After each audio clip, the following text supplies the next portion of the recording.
madaxda nabadiyo nolol alla madaxda nabadiyo nolol abalkaynaga muten bulshooy ma gudi karee ducaanu marinaynaa. kulanti wacan oo wanaagsan daawadayaal asxaabteena cusub asxaabta ka sii horeysay bulshaweynta Soomaaliyeed qaybaheeda kala duwan bahda YouTube-leyda iyo social media-yaasha kale dhamaantii walaalayaal waxaan idinku salaamayaa salaamta islaamka. Assalaamu calaykum waraxmatullaahi wabarakaatuh. salaan kadib daawadayaal arrimo la yaab leh oo baraha bulshada ka daawaday ayaa rabaa inaan idinla wadaago. laga yaabaa inaad daawatay, laga yaabaa inaadan daawanin. waayaha cusub maxaa ku dhacay Soomaaliya? waayaha cusub maxaa ku dhacay? waayaha cusub maxaa ku dhacay markaan leeyahay laga yaabaa dadka qaarkood inay isleeyihiin waayaha cusub maxay tahay. la yaab ma lahan, way dhici kartaa inay jiraan dadka aanan garanaynin waayaha cusub. waayaha cusub waa dhalinyaro Soomaaliyeed oo fanaaniin ah oo fankooda ka soo bilaabday dalka Kenya haddana ay ku nool yihiin wadamada Yurubta qaarkoodna Mareykan ay ku nool yihiin. waayaha cusub waa fanaaniin waxaa loo bartay heesaha wadani ah. dadka intooda badan waxaa loo yaqaana ama laga bartay heesaha wadani. heesahana qaabkay u qaadaan sida heesaha Soomaalida caadi loo qaado iyo raabka ayay caan ku yihiin. haddaba maxaa ku dhacay waayaha cusub? sababtaan u leeyahay waayaha cusub hees ayay soo sameeyeen. heestaasi oo baraha bulshada lagu xaysiiyay muddo hadda u dhow bil ayaa ugu dambeyn soo baxday shalayto. heestaasi haddii aan idiin faahfaahiyo waxay ku socotaa xisbiga Nabad iyo Nolol ama xisbiga talada dalka hayo Nabad iyo Nolol ee hogaaminayeen madaxweyne Farmaajo iyo Xasan Cali Khayre. nasiib darro ammaan ma ahan, ma ku ammaanin. heestu waxay tahay aflagaado ama caay. arrintaasi runtii wax cusub ma ahan. fanaaniintu hees way soo qaadaan, mas-uuliyiinta dalka waa la cambaareeyaa, hees ayaa lagu cabiraa, dareenkooda hees ayay ku cabiraan fanaaniintu. dowladda waxbaa laga sheegaa, dhaliil baa loo soo jeedin karaa. qofba maaragtay jidkiisa ayuu ku soo gudbiyaa dareenkiisa. fanaaniintana fankooda ayay adeegsadaan markay dhaliilayaan ama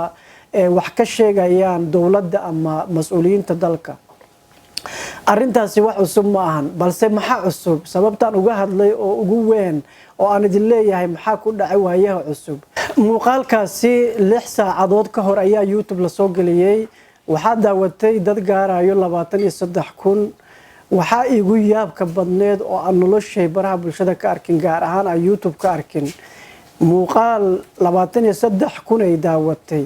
dad kor u dhaafa 40,000 dislike saareen. arrintaasi arrin la yaab leh ayay igu noqotay. waana videoga iigu horeeyay aan baraha bulshada ka arko, gaar ahaan YouTube ka arko, oo runtii intaasi saacadood gudaheeda number kor u dhaafay 40,000 dislike taabtaan. haddii aad fiiriso dadka daawaday, saan hore idiin sheegay, waxaa daawatay 23,000 ayaa daawatay, 40,000 ayaa dislike saartay. arrintaasi see ku dhici kartaa? in la isweydiiyey ayaa dhici karto arrintaasi see ku dhacday, maadaama 23,000 ay daawatay, see 40,000 oo qof dislike u saari karaan? saan hore idiin sheegay, muuqaalkan intuusan soo baxin ayaa hordhaca la sameeyey. waxaa la yidhi hees noocaas ayaa la soo saari doonaa oo lagu aflagaadeyn doono Nabad iyo Nolol. dadkii mar hore ayaa loo sheegay, ayagoo markaasi isku dayo inay dadku isku diyaariyaan heestan soo baxayso la sugaayo. dadkii damcan way isku diyaariyeen. markii heesta la soo dhigay baraha bulshada ayagoo daawanin ayaa dislike dadka intooda badan saareen. taas ayaa sababi karto dadka 23,000 daawatay, 40,000 maaragtay dislike saartay. taasi waxay u dhigan tahay dad kor u dhaafay 17,000 inay dislike saareen ayagoo daawanin muuqaalkaasi. waa arrin la yaab leh. weligay maanan arag video intaas soo saacadood 6 saacadood gudaheeda dislike intaas la eg la saaray, weligay ma arag. sidoo kale ma arkin video dislike kor u dhaaftay 90%, meesha laagtu ay tahay 5,000 ilaa 6,000, dislike-tuna ay noqotay 40,000 wax kor u dhaafay. hadda saacado ka hor intaan idinla hadlayo markaan fiiriyay waa la qariyay marka inta laag saartay iyo inta dislaag saartay private ayaa laga dhigay waa la qariyay taasina waxay u dhigan tahay runtii cadaadis badan oo uga yimaaday ama pressure culus oo uga yimaaday xagga shacabka runtii daawanayo waayaha cusub dadkaasi dislaag saaray ama 40,000 oo dislaag saaray muuqaalkaasi waxa ugu badan dhalinyaro oo da'dooda ka hooseyso 39 qaabkaad u ogaan kartid qofka da'diisa comment haddaad fiiriso commentiyada negative oo dhan haddaad raacdo commentiyada negative oo dhan waa dadka dislaag saaray dabcan macquul ma aha inaad comment oo negative aad qorto waxun ka sheegto laagna saarto waxay ugu badan tahay qofka comment xun soo qoray inuu dislaagna saaray commentigaas adigoo ka raacaysa qofka magaciisa haddaad raacdo dadkii magacyadooda iyo macluumaadkooda private aanan ahayn waad ogaan kartaa da'dooda halkay ku nool yihiin iyo wax kasto ay maaragtay channelkooda ugu jiro qaabkaasi markaan u fiirinay waxa ugu badan dadka halkaasi maaragtay comment oo negative u soo qoray ama dislaag taabtay waa dadka da'dooda ka hooseyso 39 taasina waxay ku tusaysaa dawladda la soocayo ama xisbiga la soocayo taageero weyn inay ka haystaan xagga dhalinyarada sidoo kale dawladani waa dawlad shacab ma ahan dawlad caadi ah oo aan soo arki jiray tani inta ay dawladdu dhaxal burburtay dawlad la arki jiray ma ahan dawlad caadi ah ma ahan sababtoo ah waa dawlad loo mideysan yahay oo shacabku aad iyo aad u taageero si weyn ayaa loo taageeray taasina waxa idin tusi karto socdaalkii madaxweyne Farmaajo oo sameeyay sanadihii la soo dhaafay isagoo markaasi ku wareegay gobolada dalka qaar ka mid ah gaar ahaan gobolka Puntland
anbaday madowgi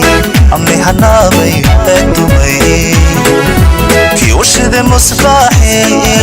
musuqmaasuq diiday awma ila qaranko madaxweyne Farmaajo dadku mahasan ku qire awma ila qaranko madaxweyne Farmaajo dadku mahasan ku qire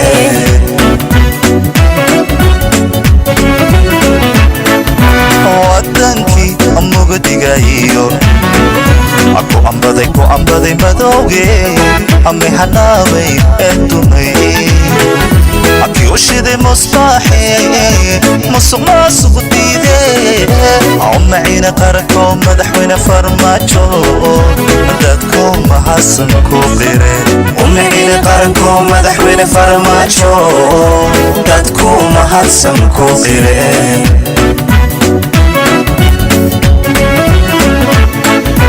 madaxda nabadiyo nolol alla madaxda nabadiyo nolol abalkay naga muten bulshooy magudi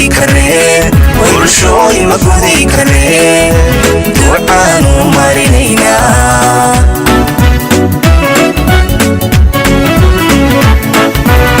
sidoo kale xasan cali khayre socdaalkiisa waad aragteen qaabka loo soo dhaweeyay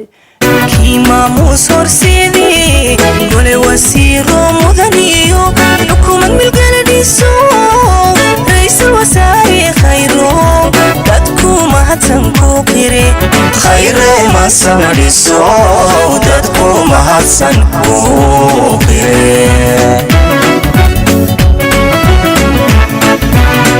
maamuus horseedii gole wasiir mudaniyo xukuumad milgaladhiiso xasan cali khayro dadku mahadsan ku qire khayro ma samadhiso dadku mahadsan ku qire madaxda nabadiyo nolol alla madaxda nabadiyo nolol abalkay naga muten bulshooy ma gudi karee ducaanu marinaynaa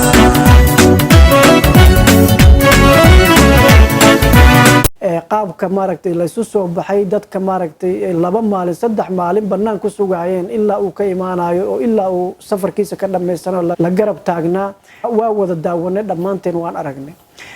dadkaasina hadaad fiiriso dhalinyaro iyo nooc kasta ayay leeyihiin marka taas waxay ku tusaysaa dawladdan inay taageero buuxdo shacabka haysato dawladana markay taageero buuxdo shacabka haysato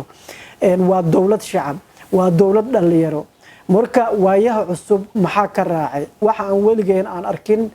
la maqlin ayaa ka raacday muuqaalka ay soo dhigeen muuqaalka ugu dislaak badan YouTube sanadkan aan ku jiro inta horta aan ognahay ama aan aragno waa muuqaalka ugu dislaak badan videogaasi wuxuu noqday videoga inta maaragtay waayaha cusub taageersan kuwa aan hore u taageerin ayaa kaaban taageerin balse kuwa ayaa ka taageersan intooda badan taageeradooda inay ku waayeen ayaa halkan ka cad sidoo kale YouTube ayaan ka hadlaynaa maanta YouTube ayaa dislike laga saaray oo muuqaalka oo dhan ayaa la wada nacay dadkii daawada oo dhan waxay ugu jawaabeen inuu yahay muuqaal ugu xun ma dhici doonta waayaha cusub inay xaflad live ay qaban doonaan ma qaban karaan xaflad live ama bandhig faneed ma qaban doonaan hadday qabtaan xaggee ka qaban doonaan yaana ka qayb gali doono arrintaasi ayaa arrin muhiim ah oo u baahan in la isweydiiyo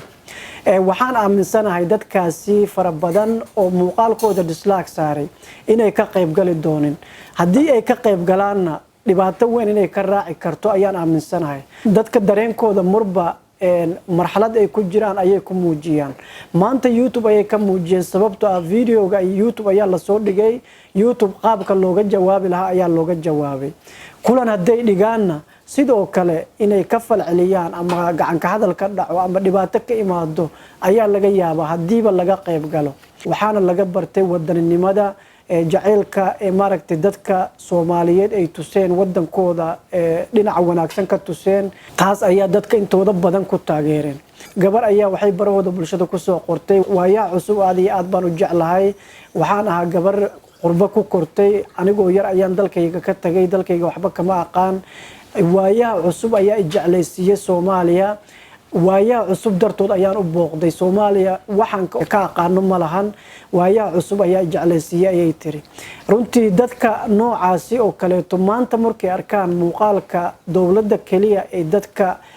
ku tiirsan yihiin oo runtii loo bogay tan iyo intay xukun ka qabteen isbedel weyn keeneen xagga ciidanka xagga dhaqaalaha xagga waxbarashada waxay rabtaa ahaato isbedel weyn keenay ayagu aflagaadeynayo haddii ay aragto gabadhaasi runtii waxaan aaminsanahay niyad weyn inay ku dhici doonto aad iyo aadna ka xumaato ama